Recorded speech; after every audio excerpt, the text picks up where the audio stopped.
Deus querido Pai, obrigada, Senhor, por mais esta oportunidade que estamos tendo de ampliarmos o nosso entendimento sobre as leis de Deus à luz da doutrina espírita. Que essa reunião, portanto, possa transcorrer em clima de muito aprendizado para todos nós. Obrigada, Senhor. Graças a Deus e que assim seja. E com vocês, Celi, continuando com lembranças da existência corpórea. Boa tarde para todos nós. Vamos aproveitar esses ensinamentos da doutrina. Terminamos semana passada nesse slide aí, só para a gente lembrar. O espírito, então, quando adentra a dimensão espiritual, deixa o corpo na Terra, ele vai se lembrando pouco a pouco das coisas que ele viveu aqui, da vida dele aqui. Lembra-se na razão das consequências que acarretam para a sua situação de espírito. Então, quando ele começa a ter uma situação complicada, ele começa a ter a lembrança que vem à sua mente, na sua consciência, o que provocou aquela situação dele, né? Falamos na reunião passada sobre a questão do bem e do mal, porque é exatamente isso que vai dar a graça ou não do espírito na dimensão espiritual. Se ele cometeu muitos enganos, ele vai ter que responder por isso. E esses enganos vão vir à tona no seu pensamento, na sua consciência, e então, no decorrer da sua estada na erraticidade, ele vai começando a fazer planos para quando for chamado a reencarnar, ele estar com aquilo ali esquematizado para ser aprovado. Porque não basta a gente querer, tem que saber se a gente tem condições para trazer aquela aprovação e aquela expiação que a gente quer. O espírito, ele entra na lucidez da dimensão espiritual, vendo a felicidade dos justos, mas ele não entra com essa lucidez, é pouco a pouco, né? Então, ele vai sofrendo algumas consequências dos males que ele provocou, dos males que ele fez na Terra, e também o auxílio do bem que também ele fez. Né? Tudo é pesado, nada fica sem resposta. Então, quando a gente está na dimensão espiritual, a gente vai lembrando assim, na razão das consequências que acarretam para a sua situação de espírito. Mas ele só lembra quando isso... Ele não lembra quando não tem utilidade. Aí ele não faz esse retorno na lembrança, né? Esse passeio, porque não foi nada tão importante. Então, isso aqui a gente comentou na semana passada. Então, vamos a 306b, que é uma continuidade da outra, né? E os espíritos... Kardec pergunta aos espíritos, entrever a finalidade da vida terrestre com relação à vida futura? Porque aqui, quando a gente está aqui, muitas vezes a gente fala assim, não sei o que eu estou fazendo aqui, eu não quero voltar não, não quero reencarnar não sei o que eu estou fazendo aqui. Então, normalmente a gente faz essas perguntas, qual o objetivo de tanta dor, de tanto sofrimento? Qual o objetivo da gente passar coisas que nos fazem sofrer tanto, né? Para que isso? Mas é aquela questão, sem a reencarnação, a gente não consegue explicar e não consegue entender a justiça divina. Porque a gente bate sempre naquela tecla. Se eu puder evitar um mal que eu esteja presenciando, eu vou evitar. Quantas vezes acontece no mundo que a gente está vivendo, uma pessoa, para defender outra, perde a vida. Uma pessoa, para defender outra que está sendo assaltada, leva um tiro e fica paraplégico. Né? Quantas vezes isso acontece? Uma pessoa, para socorrer alguém na estrada que teve um problema, um carro que se acidentou, ele é atropelado pelo outro carro que vem. a gente fica imaginando essas coisas e fica falando, meu Deus, onde que está Deus, que é o anjo da guarda dessa pessoa? A pessoa foi fazer um bem. Ela foi ajudar quem estava sendo assaltado. Ela foi ajudar quem estava acidentado. Né? No entanto, ela perde a vida, ela fica paraplégica porque ela leva um tiro no lugar da outra pessoa que estava sendo assaltada. Aí a gente fica imaginando como que a gente pode explicar essas coisas dentro da justiça de Deus, porque a gente aí nesse momento a gente fica pensando, o que a gente aprende a respeito de Deus, né? Dentro das religiões todas elas que são deístas, né? Que são aquelas que entendem esse Deus religioso aí, porque o Deus lá no meio da física, da ciência, é um criador, é uma inteligência suprema. Aliás, é interessante porque a resposta que os espíritos dão a Kardec da primeira pergunta de O Livro dos Espíritos, que é Deus, inteligência suprema, causa primária de todas as coisas, o conceito, é a definição que eles dão para quem criou esse universo, na física, na química, na ciência. Eles falam isso, os grandes físicos que estudam tudo isso através de cálculos matemáticos. Eu já trouxe aqui para vocês uma reportagem muito interessante que saiu, eu acho que essa foi no Globo, saiu no jornal Globo há muitos anos, que o universo não só foi planejado, como foi, então, criado e é mantido por uma inteligência suprema. É a conclusão que esses físicos chegaram. Então, não é o Deus que as religiões apresentam, né? Mas eles sabem que algo, né? Alguém, que não é alguém, né? Por isso que Kardec, quando fez a pergunta, fez, que é Deus? Ele colocou um pronome aí, que não dá margem a gente imaginar que seja alguma pessoa ou uma coisa, porque ele não botou artigo, né? Ele não definiu. Então, ele colocou que é Deus. Então, eles chegaram à conclusão que existe, né, algo, não alguém, porque eles sabem que, né, materialmente é impossível, mas o universo certamente foi planejado, foi criado e é mantido por uma inteligência suprema. Eles chamam de inteligência. E né? É a resposta que os espíritos deram para Kardec. Então, tem que existir uma finalidade para a nossa vida na Terra, para essa dor, para esse sofrimento, para essa desgraça toda que a gente vê acontecer na Terra. Quantas dores, quanto sofrimento. Então, sem a ideia da reencarnação, a gente não consegue conciliar aquilo que o Deus das religiões, né, é caracterizado de que forma? Deus é onipotente, pode tudo. Que onipotência é isso, pode tudo.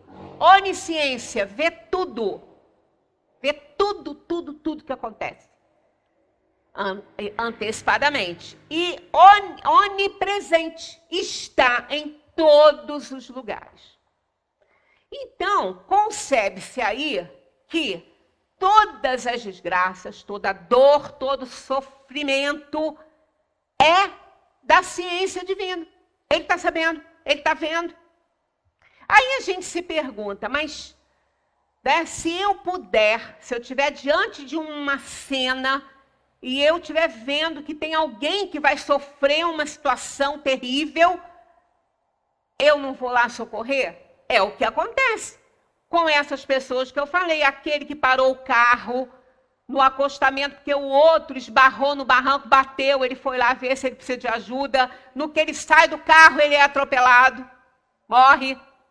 Aquele que vê alguém que está sendo assaltado e ele vai lá ajudar, leva o tiro no lugar do outro. Então a gente fica pensando, que de Deus, ele viu que isso ia acontecer, ele está sabendo, ele estava lá, que ele é onipresente, ele está em todos os lugares. Então, se aquela pessoa que viu o outro sendo assaltado, foi tentar ajudar aquela pessoa e livrar aquela pessoa daquela situação, qualquer um de nós talvez fizesse isso. Tendo condições, se a gente achar que está em condições de fazer, a gente vai tentar. Né? Aquela criança que está no parque, brincando com uma bola, a babá está lá batendo papo, ela não está nem vendo. A bola sai e vai para a rua, a criança corre atrás e vem um carro. Aquela pessoa que estiver mais próxima dessa criança vai tentar segurar essa criança. Há um tempo atrás aconteceu parecido com isso, ele não conseguiu segurar a criança que ia ser atropelada, ele empurrou. Ela foi para o outro lado, levou um tombo, até se machucou, mas ele morreu atropelado no lugar da criança.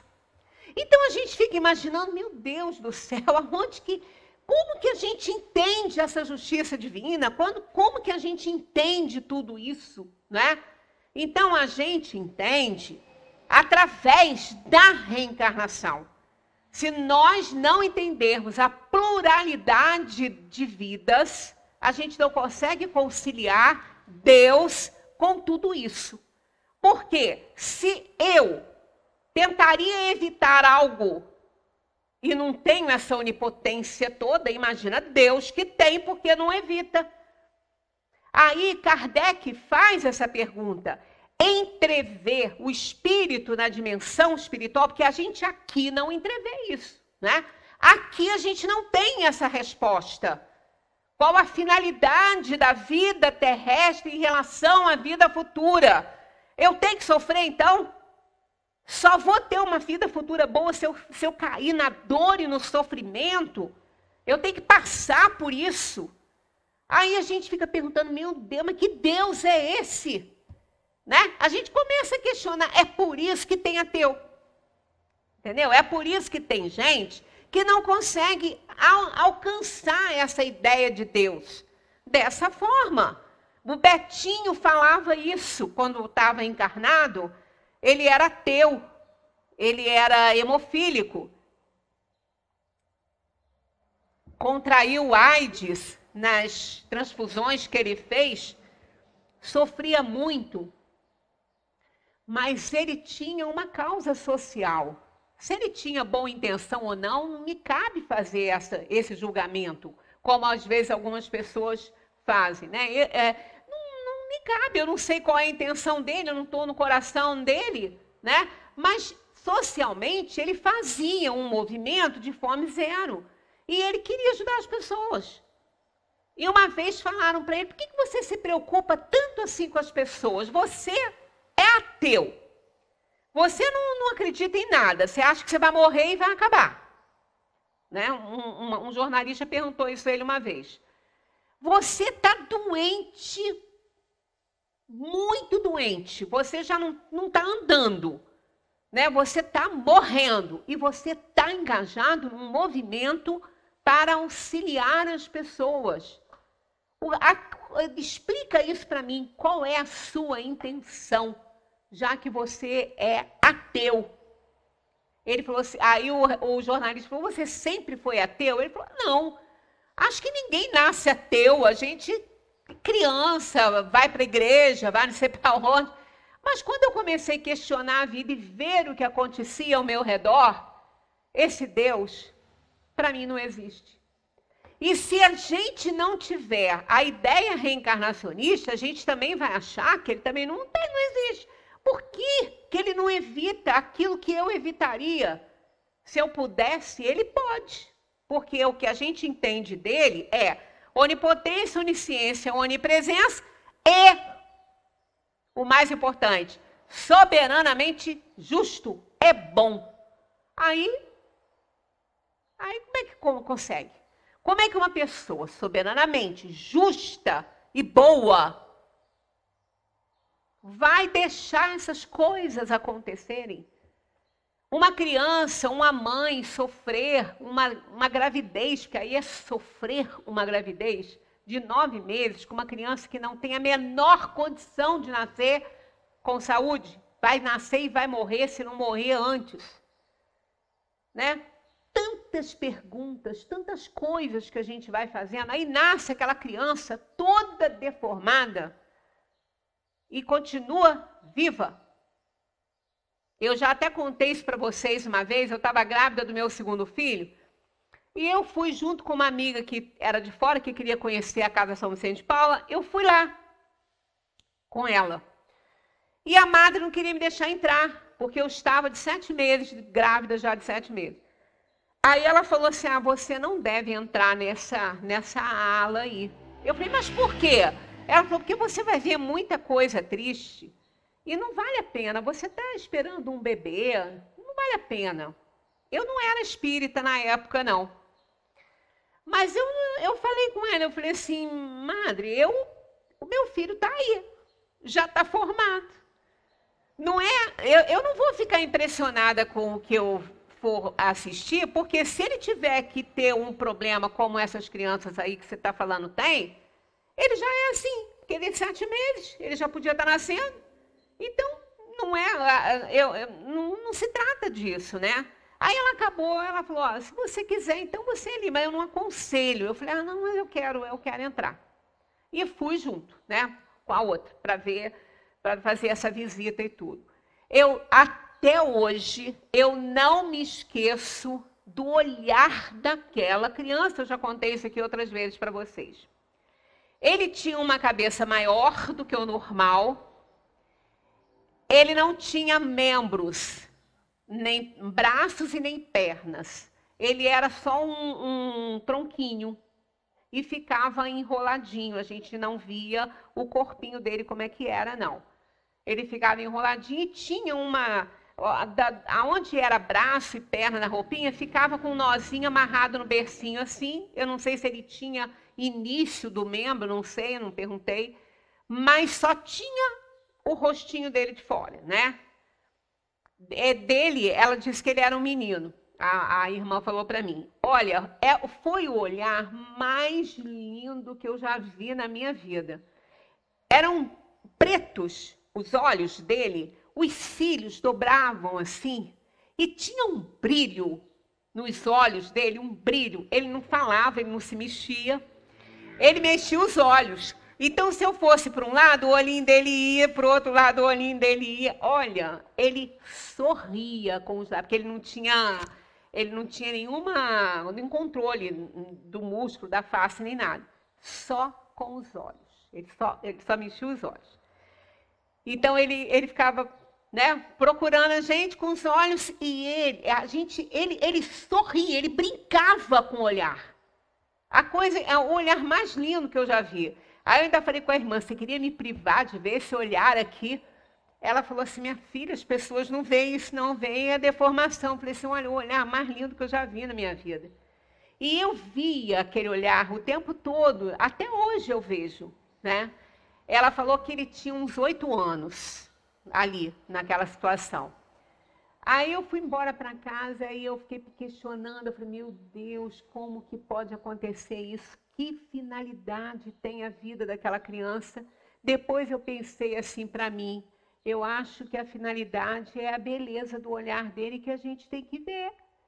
Deve ser isso, né? Porque eu não era espírita. E quando eu comecei a estudar o espiritismo, que eu comecei a ver, a aprender a explicação para aquilo tudo ali, eu fiquei assim fascinada no início, né? O espiritismo não é para fascinar ninguém, mas a gente no início, quando a gente começa a ver as respostas todas vindo, né? Então, aí eu fiquei pensando, na Terra, durante o tempo que a gente está aqui, a gente não consegue entrever isso aí que Kardec perguntou.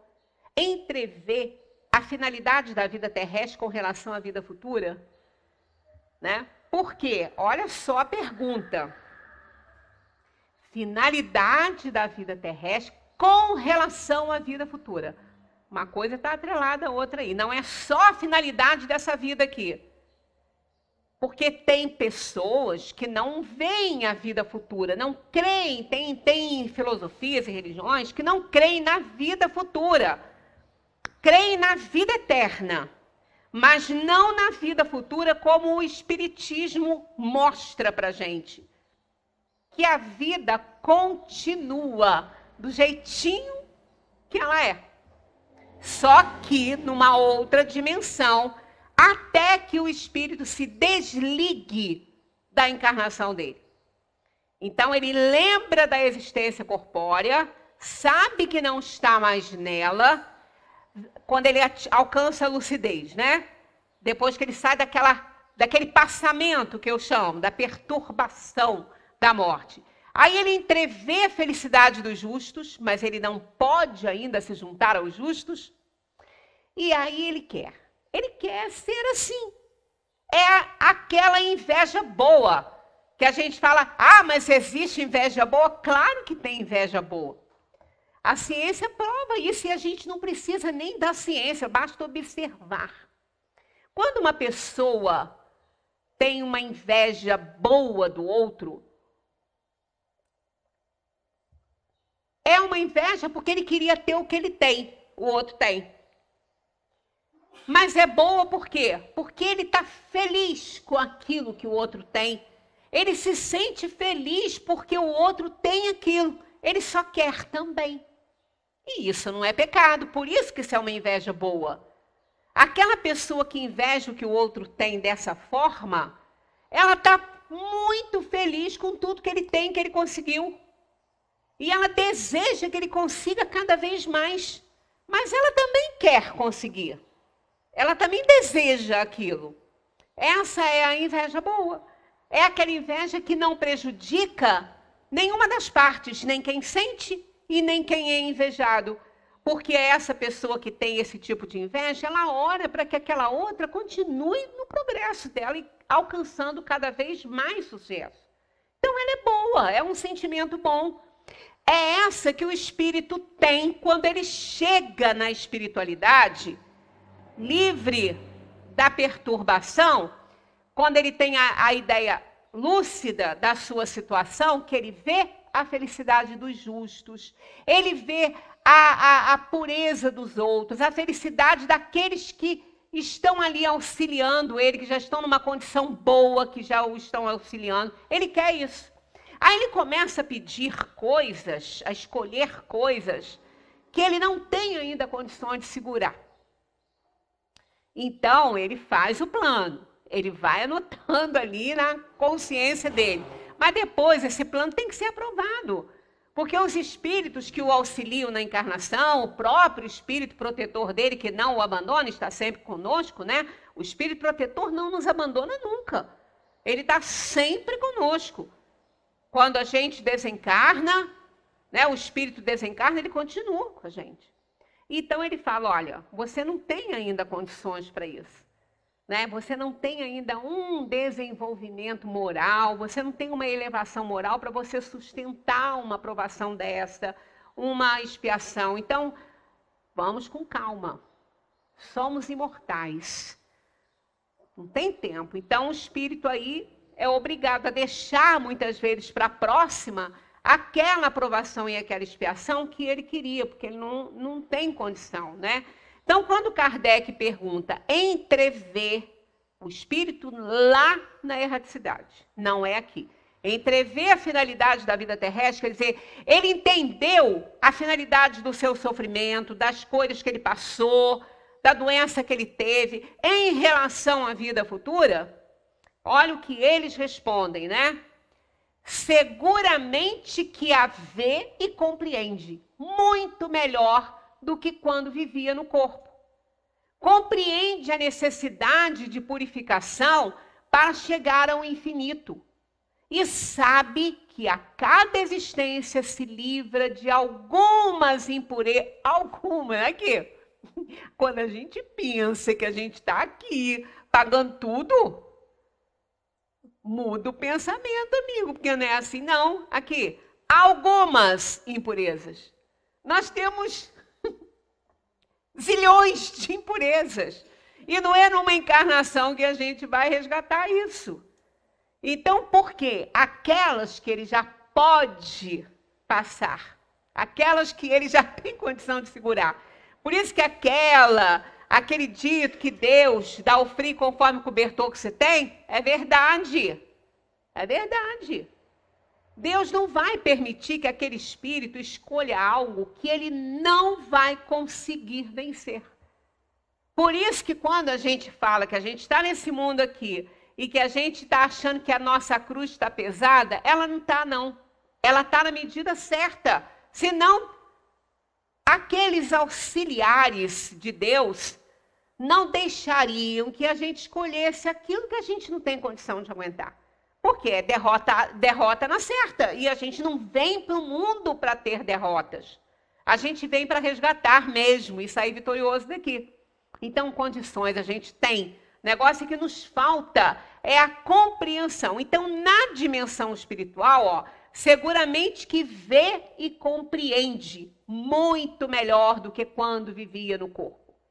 Então, aquele que desenvolve um câncer violento no pulmão, ou que ele tem um problema circulatório seríssimo, e ele é aquela pessoa disciplinada, ele nunca fumou, ele nunca bebeu, ele tem uma vida regrada, mas no auge, às vezes, da vida dele, ele desenvolve um câncer. Aí, quando o médico analisa aquilo ali, que olha para ele e fala, fulano, você tem um câncer de quem fumou uma vida inteira. E ele, olha, doutor, nunca botei um cigarro na boca. Então, isso é o quê? Né? Quer dizer, ele não compreende. Ele não entrevê a finalidade daquilo ali, daquele sofrimento que ele está passando. E se ele for uma pessoa bastante rebelde, ele vai se revoltar muito contra esse Deus das religiões. Que ele vai pensar, o que eu fiz para merecer um negócio desse? É igual uma mãe, quando tem, olha, o hospital da criança, né, do câncer infantil, aquelas crianças com 3 anos, 4, 5 aninhos, sofrendo horrores, cânceres horríveis. Como que pode uma coisa dessa? O que aquela criança fez para ter um câncer daquele, violento assim?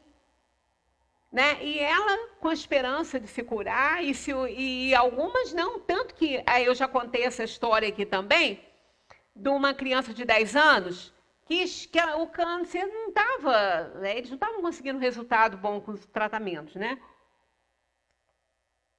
Então, os médicos suspenderam o tratamento porque só estava maltratando a criança, porque ela não estava melhorando nada. E eles conversavam muito, que era uma criança simpática, inclusive tem assim esse médico conta essa história, ela andou na internet, que foi ele mesmo que contou. Ele conversava com ela e tudo, ele sabia que ela estava muito, muito fraquinha, que a qualquer momento iria embora. Ele perguntava para ela, você tem medo de morrer?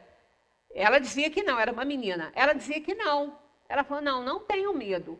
Aí ele falou, como que você acha que é a morte? Aí ela falou assim, olha, eu acho que é parecido com assim. Quando eu estava em casa, eu às vezes dormia no sofá ou dormia na cama dos meus pais e eles me levavam dormindo para minha cama. Eu dormia no sofá ou dormia no quarto dos meus pais, mas eu acordava na minha cama. Então eu acho que deve ser isso. A gente dorme e acorda num outro lugar. Ela não sabe o tanto de verdade que tem isso, né? Aí ele falou assim, é interessante essa definição. Ela falou, eu acho que morrer é isso. Quer dizer, na ideia dela, ela ia continuar viva, ela ia acordar em outro lugar, né?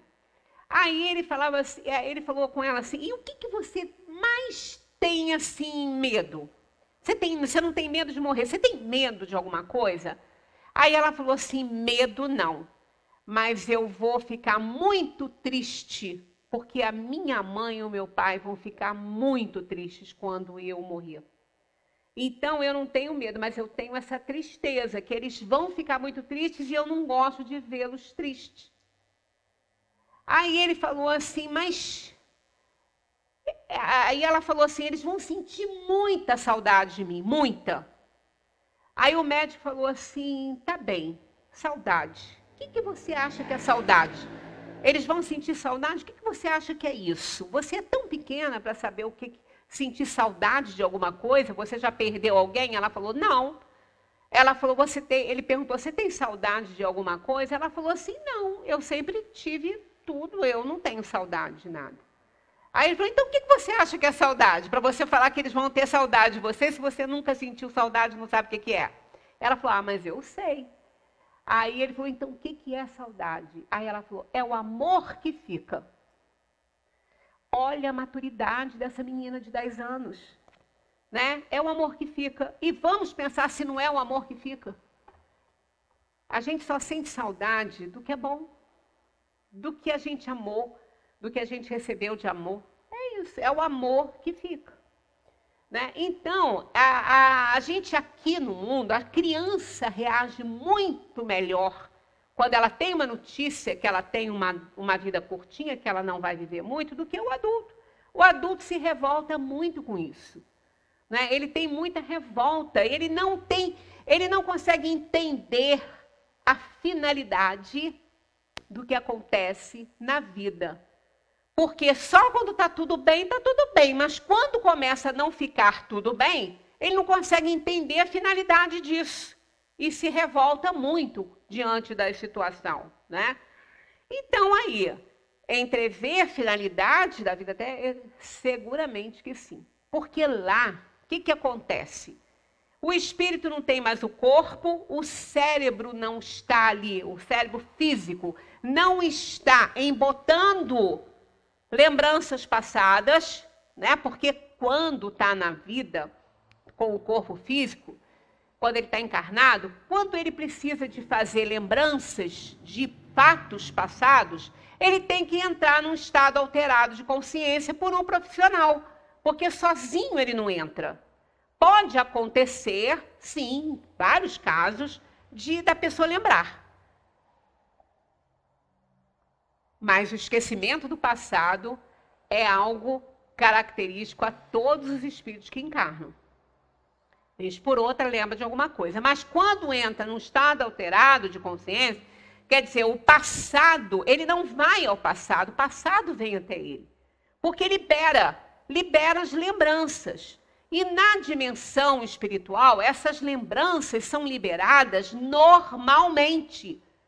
Não precisa fazer nada. A gente já viu ali, aquilo que foi importante, ele lembra.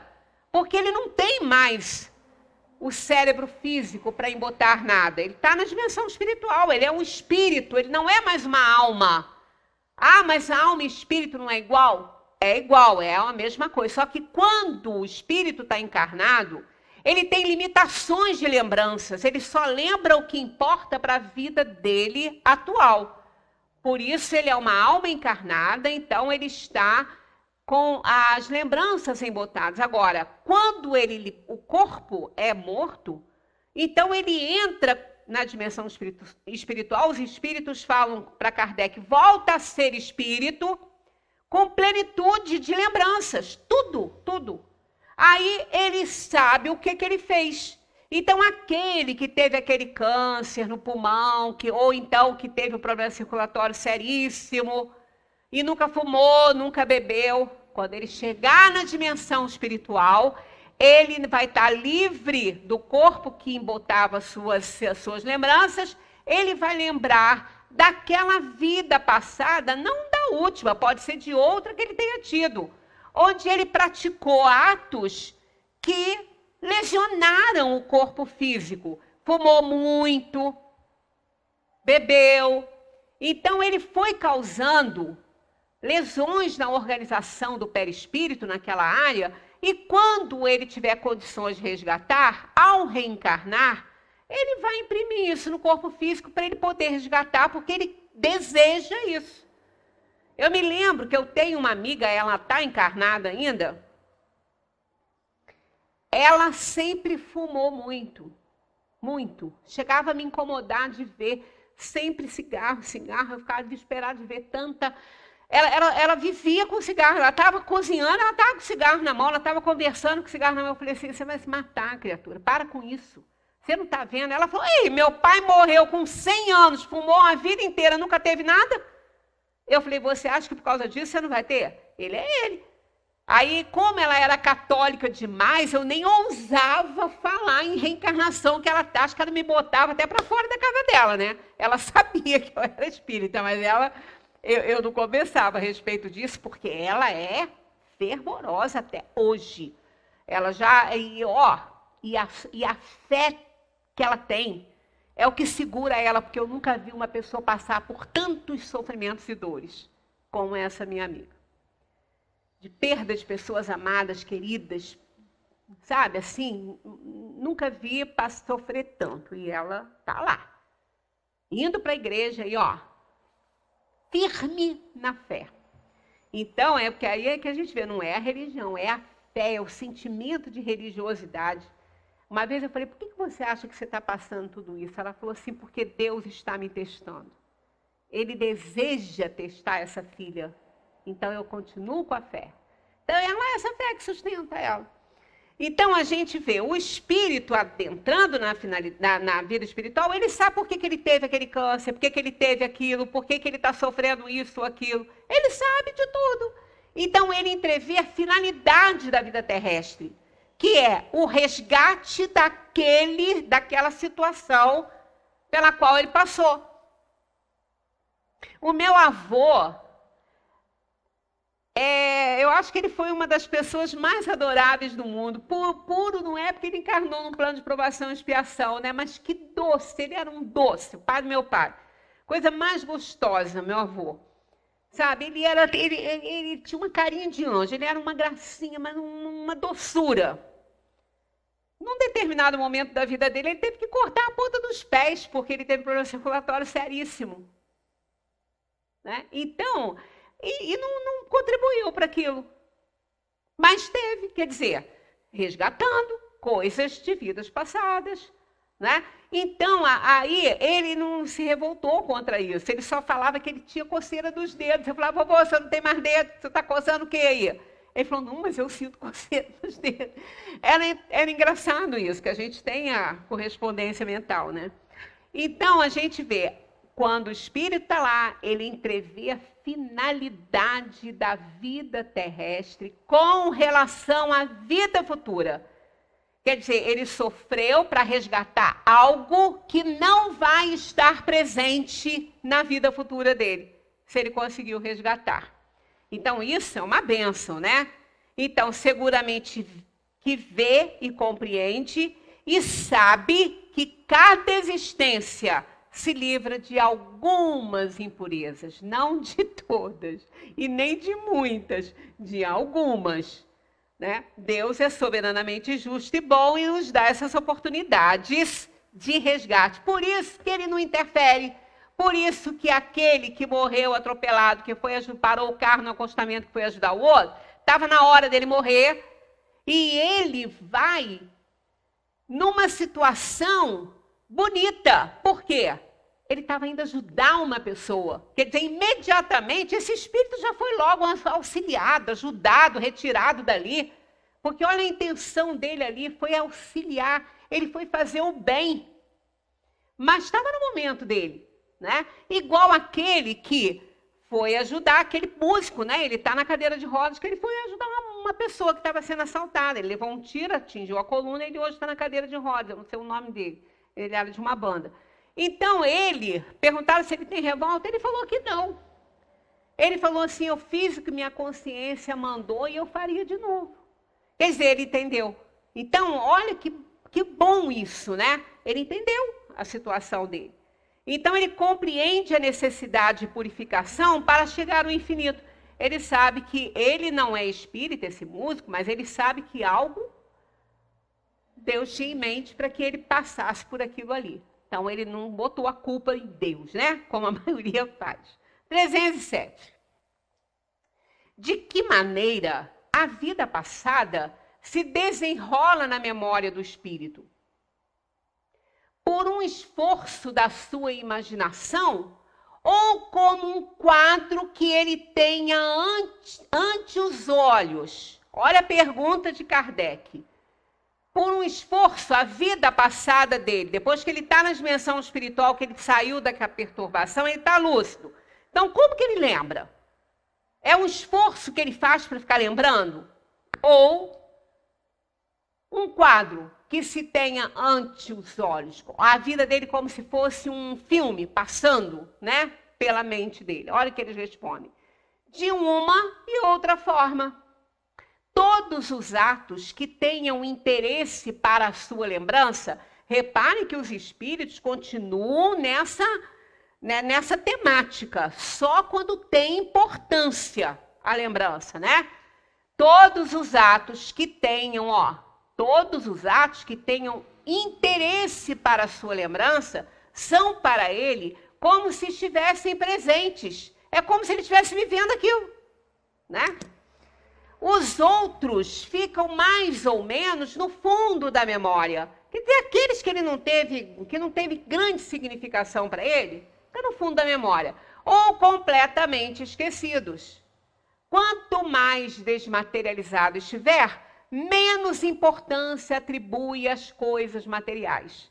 Quer dizer, quanto mais o espírito se livra, né, da inferioridade, menos aquelas coisas que ele passou têm importância para ele. Ele já está muito mais à frente. Então, ele não lembra de mais quase nada, né? Assim como aquele pintor de nome, né, maravilhoso, não lembra dos rabiscos que ele fazia na infância. Não lembra daquilo. Não vai lembrar. Para quê? Né? Não tem utilidade. Então, é assim que acontece. A gente lembra de cada detalhe. Fazes muitas vezes a evocação de um espírito errante que acabou de deixar a Terra e não se lembra dos nomes das pessoas que amava. Kardec, na época que ele estava lá codificando a doutrina, ele tinha a Sociedade Espírita de Paris, que ele fazia as reuniões, eles evocavam muitas almas recém-saídas, muitos espíritos, digamos melhor, recém-saídos do plano material, para saber como que acontecia, como que eles estavam, o que estavam fazendo, como é que estava a situação deles, né? Então, olha que interessante isso. Fazes muitas vezes a evocação de um espírito errante que acabou de deixar a Terra e não se lembra dos nomes das pessoas que amava, nem dos detalhes que para ti parecem importantes. É que pouco lhe interessam e caem no esquecimento. Aquilo de que ele se lembra muito bem são os fatos principais que o ajudam a progredir. Mesmo essas pessoas que ele amava, que conviviam com ele aqui, estavam muito ligadas à consanguinidade, mas não era aquela afeição verdadeira. Então não tinha muito peso nele. Então ele não lembra do nome.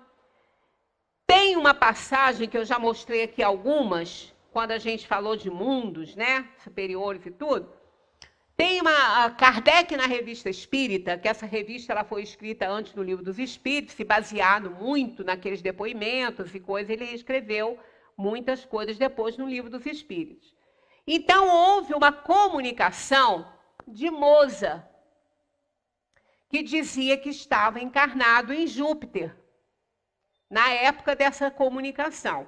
Kardec fazia muitas evocações, né? Mas hoje em dia, a gente não tem mais necessidade disso. Inclusive, lá no Livro dos Espíritos, daquela mortes prematuras, né? Morte de entes queridos, perda de entes queridos, Kardec diz, né, que nada impede que se evoque um espírito familiar, né, que é parente nosso.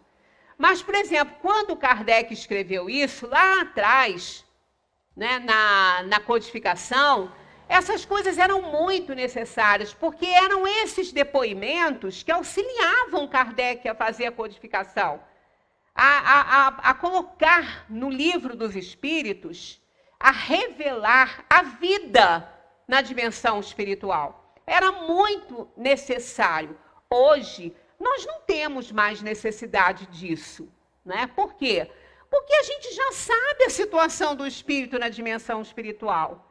Então, evocar pessoas da nossa vida, né, da nossa relação, seria só a título de curiosidade, né? Porque, e bater papo com ele, perguntar como é que ele está, né? Então, as reuniões hoje, elas estão mais voltadas para socorrer os espíritos sofredores, que nada impede que um desses espíritos sofredores sejam nossos parentes que estão sendo ali tratados. Acontece muito isso, né? Agora, evocar a título de curiosidade não interessa mais, porque a gente já tem a codificação pronta. Todos esses trabalhos, esses fenômenos eram muito importantes na época da codificação, porque precisava-se disso, né? Então, quando Mozart foi entrevistado ali, entre aspas, né, na comunicação dele, perguntaram a ele se ele se lembrava de uma composição que foi linda, uma das mais bonitas dele, se ele se lembrava o nome. Ele dizia que não, ele disse que não. Aí começaram até a duvidar que era ele mesmo, né? Que estivesse ali dando aquela comunicação. Aí perguntaram, mas como você não lembra de uma das composições mais lindas que você fez? Aí ele dizia assim, porque onde eu estou, a música é tão celestial, ela é tão sublime, que eu não vou lembrar das minhas composições grosseiras na terra. Foi a resposta que ele deu. Então, olha aí, quanto mais o espírito se eleva, mais distante daquilo que ele fazia em mundos inferiores, ele fica, né? Então, para nós, quando a gente ouve, né, por Elise, é um exemplo de uma delas, que eu acho linda, né? Linda, de Mozart, ele não dá valor. Ele diz que é grosseira. Pelo que ele agora faz na dimensão onde ele se encontra, né? Que Júpiter é um planeta regenerador. É um planeta de regeneração. O mal lá não impera. Lá não tem solo, como a gente tem, lá não tem terra. Júpiter é um planeta gasoso, as construções são suspensas. E a música é celestial, é com o pensamento. Então a gente não alcança, a gente não consegue alcançar uma grandiosidade dessa. Então, quantas vezes um espírito não lembra o nome de alguém, pode ser que seja ele mesmo, mas ele não dá importância àquilo ali, porque aquela relação consanguínea ficou na Terra. Não era tão importante para ele. Outras coisas poderiam ser mais importantes. Então, ele não lembra. Então, essa observação que Kardec fez aqui, né? Se falar, não lembra. Aquilo de que ele se lembra muito bem são os fatos principais que o ajudam a progredir. Então, muitas coisas que a gente lê no Livro dos Espíritos que podem ser feitas, é óbvio que pode. Por que não pode? Se você pode evocar qualquer espírito, por que não pode evocar os seus afetos, né? Poder pode, mas a gente realmente não vê. E do jeito que nós estamos com a nossa moralidade inferiorizada ainda, né? A gente só imagina o que é virar uma reunião mediúnica, né? As pessoas querendo ir para a reunião mediúnica para evocar as pessoas que gostam, que já partiram, para conversar. Para quê? Qual a utilidade disso? Né? A menos que essas pessoas estivessem. Vamos imaginar que nós temos uma pessoa que está constantemente nos nossos sonhos e que você tem a intuição que aquela pessoa não está bem, aquele afeto seu que partiu, que não está bem, que está sofrendo. Então, você vai ao centro, pede ajuda, né? Aí você fala sobre a situação. Quantas pessoas vêm aqui e falam sobre isso, né? Que acham que aquele parente não está bem, para fazer prece e tudo. E a gente faz a irradiação, faz a prece, né? Pede ajuda para esse espírito e ele se comunica, né?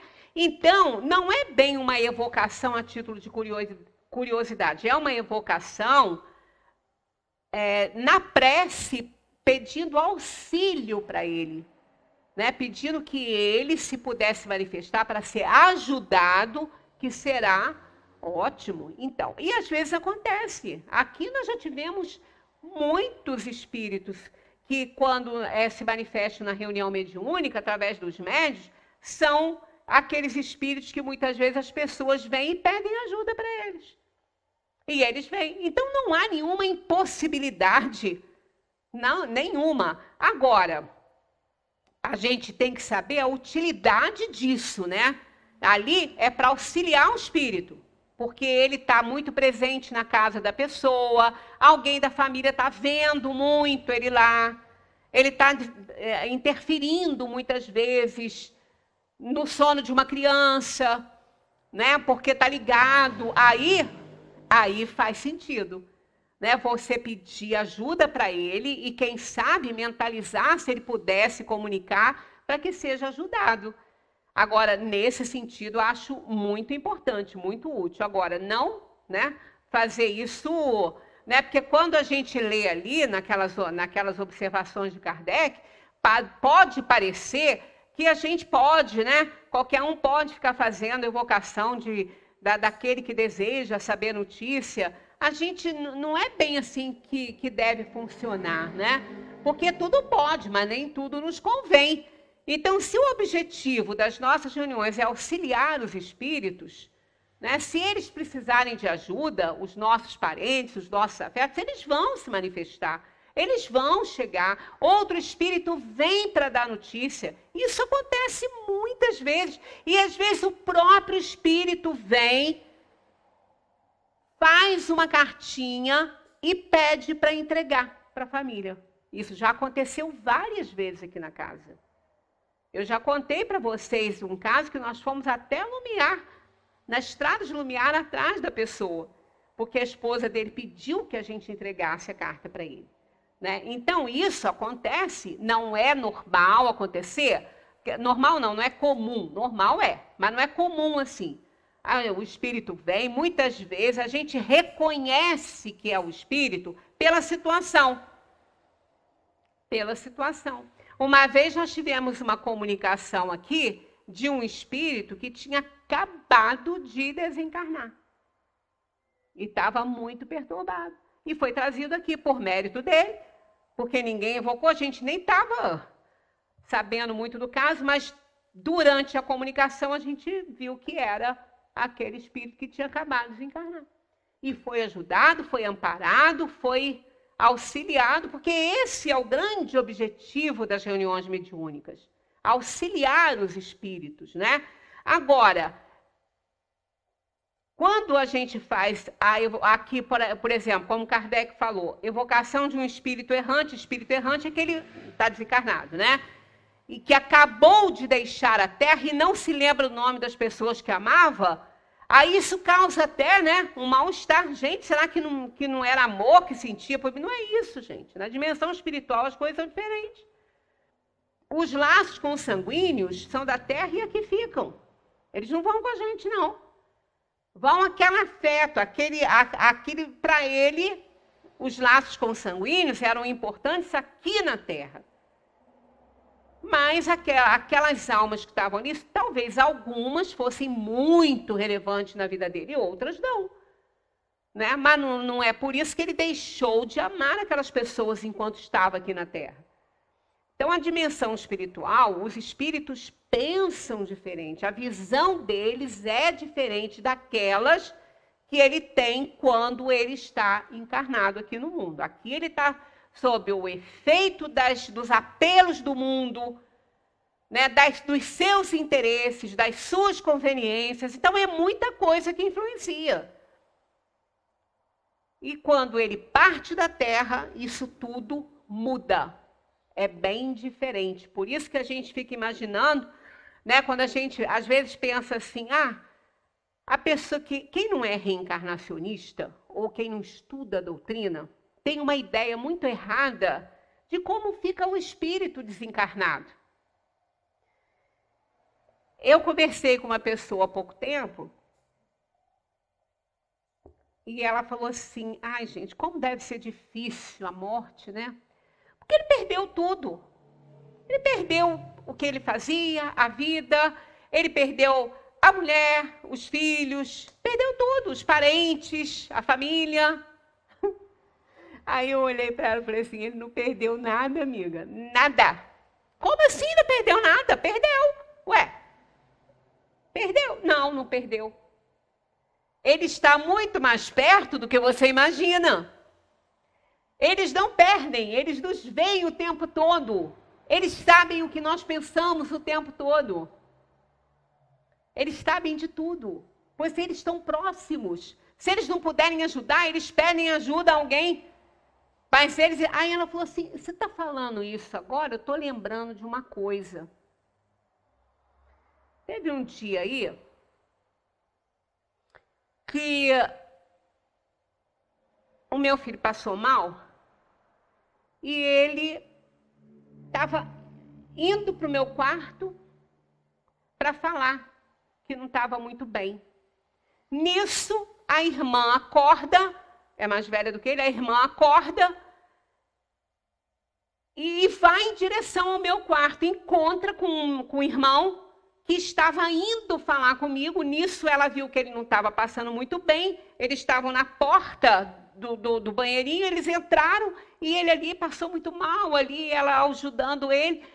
Aí ela falou assim, aí depois que passou esse momento aí, a irmã falou assim, eu acordei com o meu pai me chamando. O pai está desencarnado. Eu acordei com o meu pai me chamando, falando, levanta, Nina, levanta, porque eu preciso de você. Ela acordou com esse chamado de levanta que eu preciso de você. Ela levantou e foi em direção à mãe, ao quarto da mãe, na madrugada, ela encontrou o irmão passando mal. Quer dizer, ele pediu ajuda à filha para socorrer o irmão. Ele, não era ele que estava precisando, ele estava precisando que ela fizesse o trabalho que ele faria ali. Aí vem a pergunta, ele precisava estar ali naquele momento? Não precisava não. Provavelmente ele está sendo assistido em alguma instituição espiritual, porque fica um tempo, né? Agora, o pensamento está com todos. Está sabendo o que está acontecendo. O pensamento está ali. Ele vendo a situação, se comunicou com ela. Levanta que eu preciso de você. Acorda que eu preciso de você. Olha que coisa bonita isso, né? Eu falei, você está vendo? Quem que perde quem? Ninguém perde ninguém. Nós não os perdemos e eles não nos perdem. E eles ainda têm a vantagem de poder nos ver e nos abraçar. A gente não tem essa vantagem, porque a gente está num corpo que bloqueia isso. Mas eles nos abraçam, eles nos amam, né? E interagem. Eu tenho, inclusive, para encerrar aqui, que já está na hora, eu vi, né? Não tenho essa foto. Uma amiga minha, que a menina estava para fazer 15 anos, e ela era o amor do pai, né? E ele estava ajudando a preparar a festa dos 15 anos dela, só que ele morreu antes da festa. Teve um problema e morreu. E tudo pronto para fazer a festa, aí começaram a questionar e tudo, e ela, a mãe, falou, não, de jeito nenhum, era tudo que ele queria, era essa festa para a filha. Ele ajudou a fazer, nós vamos fazer a festa dela, porque era tudo que ele queria, né? Aí, tudo bem, fizeram a festa, foto em família. Quem que aparece na foto? Ele. Tá, ela tem um irmão, a menina tem um irmão, aparece a aniversariante, depois a família, a avó, né, os avós.